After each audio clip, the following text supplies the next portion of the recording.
I know what you're thinking. I can read minds. You want to be rich. Well, I got good news for you. You have multiple ways to do that. But it's not easy as a musician. And that is where I come in to help you guys see what's up, how you can make money as a musician in different kind of branches, different kind of styles, and this is what this video is about. If you guys like this kind of content, definitely let me know in the comments below. Today we're going to talk about the topic how to get rich. And when I say how to get rich, I'm not saying that we make money just to pay our bills, which is part of it. I'm trying to take into account multiple income streams so we can actually make a really good living. So if you want to make money, always think about you don't have to only rely on one income stream. Think about multiple streams of income, and that can actually be active and passive. So active means you're actually trading your time for the money. In my case, I'm a piano player, right? So I have to show up to a concert, trade my time for actually the money I'm gonna get paid for the gig. That is one example of doing that. Passive money is basically you've done the work once and then you get a nice little mailbox check. You know what I mean? So there are different ways of making this kind of money. We're going to start with the active part, and that can be touring or concerts. So touring concerts, that means gigs. That means on rehearsals. In our case, we get paid for rehearsals because that's just trading your time for the money basically. And gigs are pretty self-explanatory. You got to show up for a gig, you do your homework and then play the concert, and then after that you get paid, right? That can look differently. Maybe you have a contract with like a bigger agency or something, or if you're on tour with an artist, it's like for a stretch, or it's just like smaller gigs here in the city, small bars, restaurants, that kind of stuff, right? It's so diverse. Try to find your way. What you can do, for instance, if you're a jazz piano player, in my case, go to hotel bars, work with different agencies who actually can place you in these kind of positions, right? Another active method is commission work. And when I say that, that means music production. It means composing, arranging, songwriting, whatever, or transcribing music, which is a great thing. If you're a trained musician, I personally took a lot of gigs where I transcribed music. Somebody wanted like music for like a choir was singing and they wanted it notated down. I did that and I got paid for that, right? That is commission work. Basically, I can do from home or from a recording studio or stuff like that, right? And that is for you to decide what your rate is. For me, I have a rate for my music production. I have a rate for my songwriting and my transcribing because I am actually trading my time for money as well. It's an active act, if you know what I mean. There's another way of making music actively, which I personally call internet money. The internet opened up so many opportunities for us to make money. And one of them is YouTube, just like now. You can do YouTube videos, or you can stream on Twitch, for instance, or YouTube for that matter. You can get money through donations or AdSense, you know what I mean? Or you can do Instagram or TikTok, right? A lot of content creators are actively creating videos, putting it up, and that can actually turn into a passive income stream as well. But you actively have to make the videos and put it up, right? So it kind of bridges the gap between active and passive money, right? But think about this. There's so many different ways of making money on the internet, right? And you know exactly what I mean by that, right? This is by no means like a full array of everything that's out there. You can get creative with different things as well, right? All right, let's jump over to the passive income stream method, which I personally think is one of the most valuable things you can get into if you have the chance and the means to do so, right? Because think about this. You put in the work once, the active part, and after that, you get passive money. It couldn't get better, right? So that's what I'm saying. Like if you can get into the passive world, yo, that is a jackpot. That is where you can make the big money. That is where you actually can free up time for yourself to actually live a comfortable life. Work-life balance is great, and then you still make money, right? So let's get into that. First of all, we're gonna go to the traditional route when it comes to music, and everybody thinks about that the first, which is if you're an artist in your own right, you have a huge following, a lot of fans. They buy albums, you can do sync, and you're gonna get money through streams, right? All of that I put together under the word royalties, right? So royalties mean if you sell something, or if you stream something, or if your music being placed anywhere, that is called sync. For instance, like on a TV commercial or anything else, right? That is where you get money through different agencies like ASCAP, BMI, the distributors basically you get a percentage of how much involvement you have, right? With labels, major labels or also smaller labels, you have a label deal. They're going to give you a percentage of the album sales, the physical copies, but also the streams and also your sync licensing, right? If you're with a distributor, they take care of the sync portion. They're going to take their cut because they're putting it on these TV commercials, right? But you're going to get your cut for that too, right? So that is where you can get passive money, not only for one release, but that release, if it's being used over and over and over again, you're going to get paid for that, which is incredible.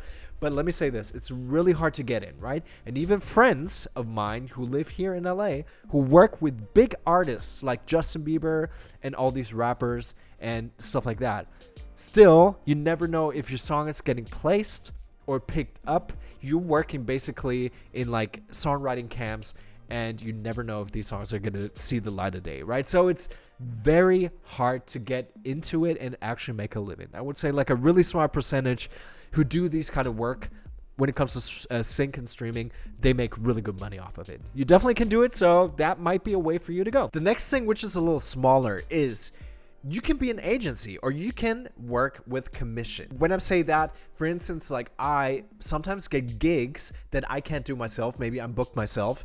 I refer these gigs to somebody else. And if you do it as a business structure, you can actually refer these gigs to somebody else and get a little bit of a cut. You know what I mean? So you act as an agency basically, right? Which is a really cool thing to do. I'm thinking about that myself right now because sometimes there's work that is being brought to me when it comes to maybe film music, you know what I mean? Like composing. And I say myself, I have somebody who can do it better. So I give the work to that guy. I sign a little bit of a deal. I'll take my 20% cut and this guy does the work. You know what I mean? So that is something you can definitely think about. If you have a big connection of people and musicians, that is a really interesting thing to get into. But it's a lot of paperwork. You got to work with lawyers. You need, believe me, you need something written down. So you need some kind of contract, right? So just be aware of that. It's a lot of work to have an agency and commission, and also taxes is a huge deal. So if that is something you want to get into, you can make really good money, but just be aware of that. The next thing is music sales in general. And as you can see, like there's a lot of correlation between these different things, right? Royalties is basically music sales the same. But when I say music sales, I'm thinking of selling your original music. So you can actually make your music. Yeah. You get your sync if it's like being placed anywhere. If you're an independent artist, you put it up on Bandcamp or whatever, right? You get music sales. So you get money off of that, right? You can sell your beats. There are websites where you can like put beats up, and maybe that is something that's really easy for you to do, right? Put up the beats and like do a common license and just sell it out for like 30-40 bucks. Depends on what you want to do, right? That is a really cool source of income. You can sell sheet music, which is cool. If you're like a piano player like me and you compose like little pieces, that is what you can do. Or, which is really cool nowadays, you can do sample packs, right? You do have programs like Splice, but I have friends of mine who actually record for Splice. So they record a sample pack and Splice buys it off, or they get like some kind of royalty with Splice. I don't know exactly how it works. You can probably read up how it works with Splice. Or you sell the sample packs yourself through Instagram or whatever. If you have a following, all the better, right? You keep 100% of that money, which we all want to. So there's so much more you can do with the music sales, right? With the actual music you're creating and selling that music. The next thing, again, is internet money. So like I said before, your YouTube active work, the content you put out on Instagram or TikTok or YouTube or streaming can actually turn into the passive income, because you can make money through the AdSense on your YouTube videos if you're big enough, right? You can actually monetize your videos. You can make affiliate sales, which is really cool. You can like actually put links off of Amazon, whatever, like gear you use, for instance, and you have like a following. They want to know what kind of camera you use. They want to know what kind of instruments you use. You can put it like an affiliate link of Amazon on your YouTube videos. People click on it and you get like a really small cut off of that sale, right? People make a lot of money off of that. So never forget about that, right? Another thing which I find really cool is Patreon. Patreon is amazing. The thought of using Patreon for your own content is amazing to me. I personally don't want to put my music up on Spotify because you don't get no money off of it, right? I'm trying to think of like a sales strategy, maybe like movies do, to have like an exclusive deal first on Patreon. Like, for instance, if you do a new album, put it on Patreon first for your hardcore fans. They are willing to pay $5 a month to hear your content, right?